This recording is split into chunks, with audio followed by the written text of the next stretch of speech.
My name is Horst Kleinschmidt. I was born in Swakopmund, Namibia in 1945. I was still a small kid when my parents moved to Johannesburg, and so I grew up actually in Johannesburg, and I identify far more as a South African than as a Namibian.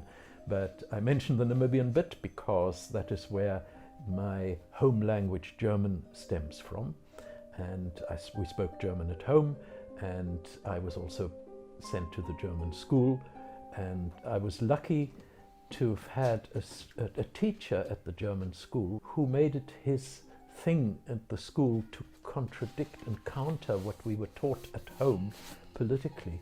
He made sure that we heard the other side to what I heard from my father. Then I went to university, and there I went to Wits. That's where I got a scholarship to become a teacher in Afrikaans and in German, and got more or less involved in politics step by step.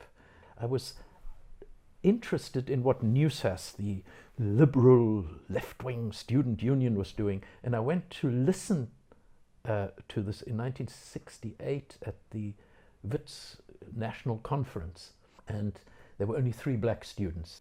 At one stage the president said, and we all stand up now and we sing Die Stem, because we all want to prove our loyalty to the country, however critical we are.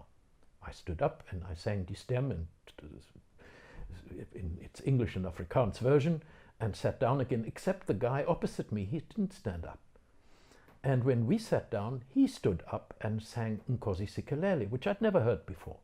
I was terribly impressed for one guy to stand up alone, hold up his fist and sing Nkosi Sikelel. I went round the table and said, my name is Horst Kleinschmidt, I just want to say I'm impressed with your courage and your commitment. And he said, and my name is Steve Biko, and I'm a first-year student in medicine at Durban. And that's how I started a friendship with him, and we worked closely together throughout my student time.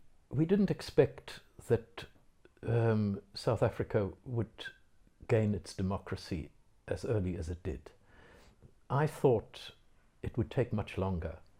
I haven't been a member of the ANC for nearly the entire free period since democracy. If I had to rate our democracy today, and I say this at the end of July 2019, with the knowledge of what our public debate produces in radio and television, if I see the commissions at work, if I see what the Zondo Commission does and the other inquiries that are going on and the responses to them, then I see a shrillness and a call to arms, as it were, that is very worrying.